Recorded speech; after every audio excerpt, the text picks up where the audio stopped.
So now we've got to not use the bit where I blow off the camera. Okay, got it. Well, yeah, I don't have that bit now, so... Yeah, great. Sorry, people You're at home, you can't see Lucas sucking off his camera. Today, we're gonna just go down a little bit of a tiny video game rabbit hole. We're gonna talk about how Devil May Cry 2 got made in a really strange way. Okay. So I don't know if either of you know much about the development story behind Devil May Cry. Not much. No? Zero. Okay. I've played one of them. Devil May Cry, the original game, the creative director behind it was Hideki Cameo, who was the director that helmed Resident Evil 2. And he was basically given the task of making Resident Evil 4 happen.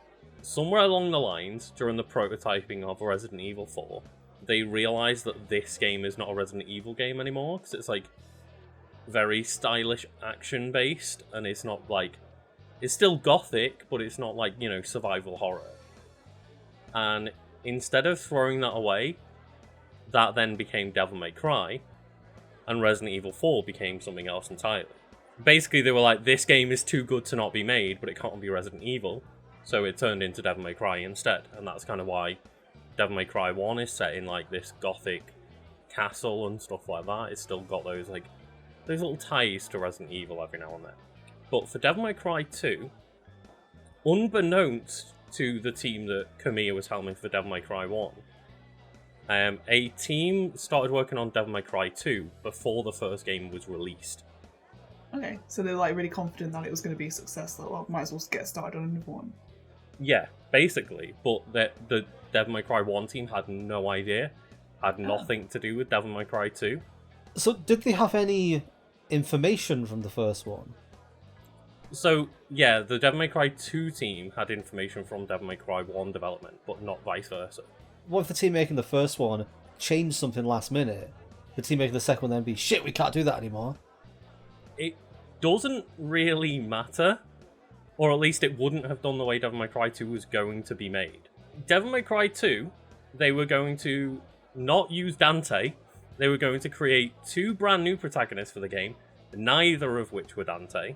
They also had no fan feedback from the first game because it wasn't fucking released yet. So they didn't even know what things to improve on or change about the game. This is quite risky then to start production on the second one. The question I have is, Lucas, have you played Devil May Cry 1 and 2? Yes, yeah. Are they both good and are they both coherent? They're not coherent. And Devil May Cry 2 is it's known as the black sheep of the franchise of the bad one. So it wasn't actually okay. It didn't work out very well. I thought we were talking about multiple success stories here, but I didn't know. No, Devil May Cry 2 was I mean, I think it got 6s and 7s out of 10, but compared to the rest of the franchise, it is fans see it as the exceptionally poor game out of all of them. So, timeline of events is Devil May Cry 1 was in the pipeline, that was being made. Mm-hmm. In the meantime, another team was working on Resident Evil 4, but they realised that game that they were making, even though they were making a Resident Evil game, which was obviously been made after the previous one, they realised they were for some reason making a hack and slash game. So the hack and slash one became the first Devil May Cry. So what Resident Evil 4 initially was. So Resident Evil 4 became Devil May Cry 1. Mm-hmm. Yes. And they were so sure that this game, which they had accidentally fudged by messing up another game, was going to do so well, they started to get another team to work on the sequel without even waiting for the first one to be released. Yes. That just makes no sense, does it? No wonder I'm so confused.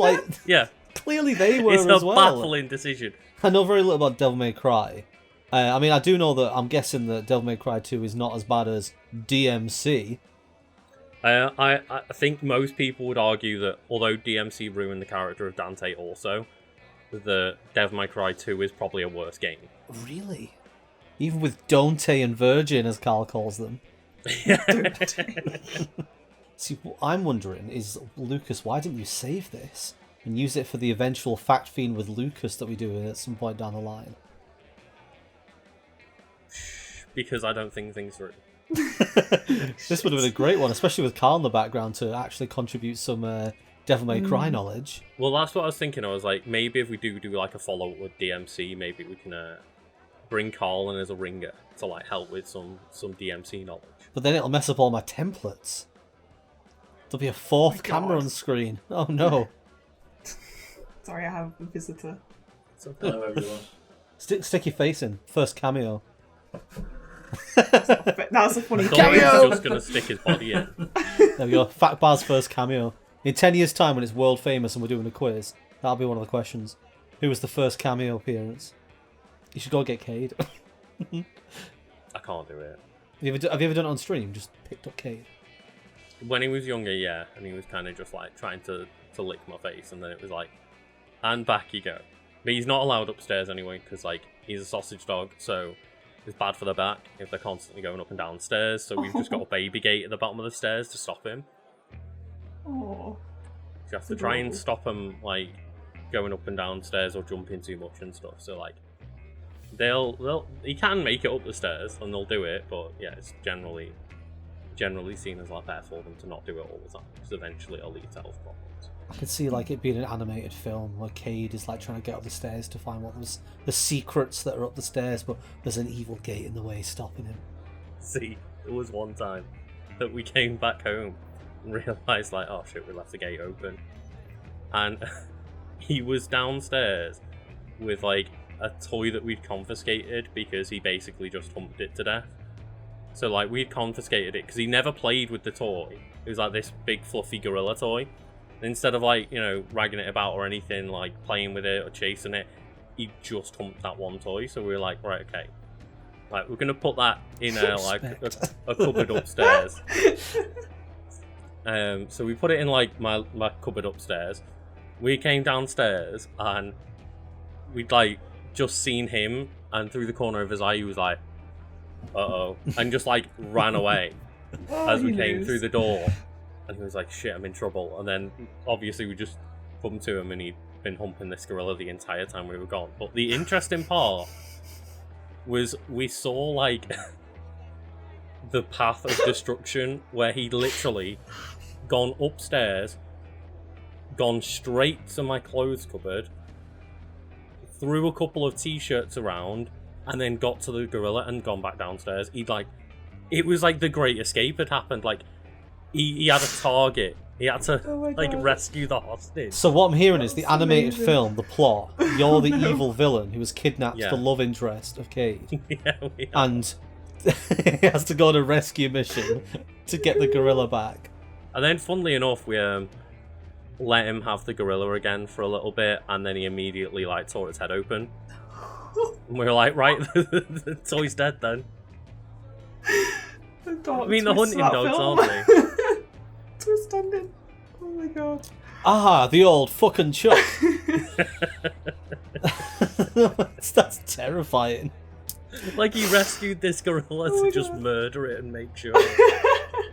Devil May Cry 2 was not a great game and left a blemish on the series. It did introduce a bloody palace mode, which is like you go through waves and waves of enemies and like guess basically like a high score mode where you get through waves and waves of different challenges and stuff. But yeah, it was a happily ever after story because, you know, Itsuno got to make Devil May Cry through the game he wanted, which was seen as like the best in the series at that point, and arguably still might be depending on who you talk to.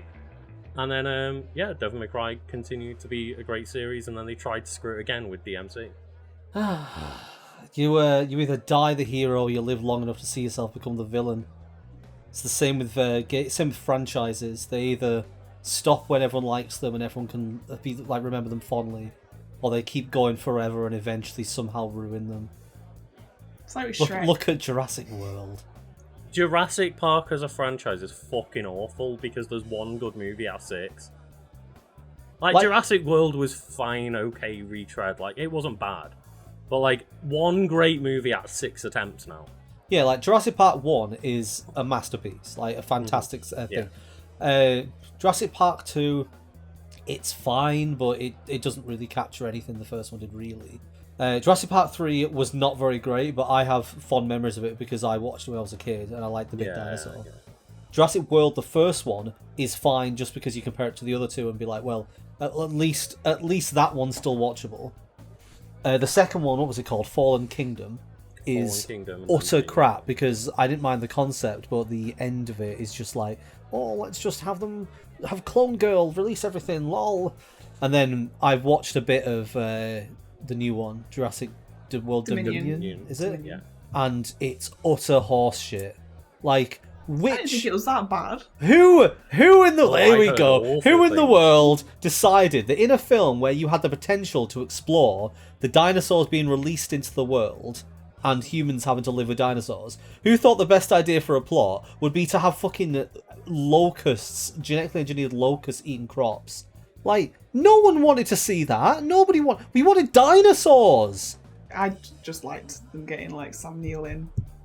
Like they got like the original characters in with the new characters. Yeah, I just liked that. But they do that on purpose to make you go and watch. Well, yeah, it worked. Really? So What's the best part about the new movie, or the fact that they got the cast from the first movie back? It's like, I like stuff like that though when they get the OGs in. But I enjoy that as well. But I enjoy it when it's done in a way that doesn't just shit all over the franchise as a whole. In like a really when they rebooted Star Trek and they brought Leonard Nimoy back as the future Spock, but brought him back as like that fit the story. It was perfect to have him there, and we were like, oh yeah, cool. Whereas, that one that's just like, we know that nobody's going to come watch our film because we've already made a dog shit sequel to our okay reboot. We know that no one gives a shit. Everybody got annoyed when we brought Jeff Goldblum back for a 2-minute scene where he delivers like one line of dialogue so that we can put it in the trailer. So instead, let's drag Sam Neill out of retirement or playing Odin so that he can get back there with whatever. And it's like they're specifically doing it so that, like you just said, that you're like, oh, it's nice to see them come back. It's like, yeah, that's so you forget about all the other trash in that film. Yeah, because that's the thing is, like, they nearly got me with the trailer where I was like, oh, okay, they brought them back, and then I saw the reviews and everyone was like, this is fucking terrible. I was like, okay, I'm gonna leave that one then. It would have been easy to make that film vaguely decent. You're supposed to focus it on humans adapting to life with dinosaurs. Like, that was what we wanted to see in this. That was what they built up to. They had the park obviously break out, like proving that we can't contain these creatures. And then the second one was so convoluted, but the whole point of that second film was to find a way to get the dinosaurs off the island and into the real world. Like, the whole plot was built around, they can't survive on this island, let's make our main characters or our villains, or both, get these dinosaurs off this island to come to civilization, so that we can then find a bullshit way to release them. Like, that middle film is a bridge between dinosaurs in a theme park, which is the original concept, and dinosaurs running wild in the world, which is what they clearly wanted to do. But then, the third film, there's a few little moments where they've tried to do things like show the dinosaurs like trampling around in the way that humans started to... But imagine if you'd set that 10 years down the line, and it was like humans have had to change their civilization to fit in with the way that dinosaurs... Lucas frozen. Mm-hmm. Yeah. I thought you were just listening intently there. I think wait. I was for a second, and then I was like, "Oh shit! Wait, everyone's frozen." Imagine if they'd done that. If they'd made it so that it was the plot was about humans and dinosaurs trying to coexist, rather than there's another evil bioengineering company that's made locusts destroy crops. Ooh! And like I said, I've not watched the whole film, and maybe the second half of it is better than what I fell asleep. Like, I was watching it with my... God. Sorry, Brad rant again. Yeah, I mean, people seem to like the Brad rants, but I want a scene in that movie then, in Brad's idea of the movie, where just, like, this little velociraptor has to, like, go into a Costa and just try and figure out how to order a coffee. It's like, I need my coffee and I don't know how to go into a shop and pay. Venti? Venti? It kind of reminds me of that very short series. I think it didn't go on for very long. Dinotopia. Did you ever see that? It had Wentworth Miller in it. Dinotopia. Because it was like people living with dinosaurs, and then there was one, I think, called Zippy who could talk. Oh no! Oh, like the Meowth of the world. Yeah, but it was like people living with dinosaurs. What was that show where the like weird creatures, like Primeval? Like these weird dinosaur creatures kept getting like transported in the world. I can't remember the plot of it, but I just remember it had like, I remember watching it and the CGI was a bit naff, but the actual compositing into the scene was very good. Because like whenever they moved around, they would knock stuff over and there would be like, yeah, Primeval. I need to look that up again. Can't remember if it was good or if I'm just rose-tinted glasses. Probably both. Yeah. It's like, what was that other one? Terra Nova? The one where humans have destroyed the world, so they send people back in time to build a civilization in the past. Was that Terra Nova? I don't know. I'm not sure about that one. There's a lot of TV series that lasted like one season. Like No Ordinary Family, one season, cancelled. Maybe for good reason. Maybe you were the only one watching, Brad. Maybe. One viewer. I'm bringing these up now, and there's like one producer somewhere like blowing the dust off like, somebody did watch you, my child. Somebody remembers Terra Nova. All of these series, like, they always start with a great premise and they ruin it. It's the same with Jurassic World. Like, they clearly started with this idea of, we want to have dinosaurs run around the real world. How do we get dinosaurs in like cities and stuff, but without just doing what Jurassic Park 2 did? Oh, you know what we'll do? We'll have this park set up, and then we'll lead from there. We'll do a little trilogy of films, even though we won't plan it as a trilogy. Because that's one thing that annoys me about modern cinema. They want to make trilogies, but they don't plan them as trilogies. Which is why the Star Wars sequel series fucking sucks. Brad out. Let's get back to Devil May Cry. I mean, there isn't much else to say, really. But, yeah, if folks enjoyed this and want me to do research into, like, what happened in the future of the series, I'm sure there's got to be some shit that went down with DMC. But you could do a Devil May Cry Mondays or whatever. So you got what was it, Mass Effect Mondays, even though you guys released it on like a Wednesday. Mass Effect Monday released on a Thursday. That was it. Like that, yeah. Outro. Yeah. Hey, that's my outro. Stolen. How dare you?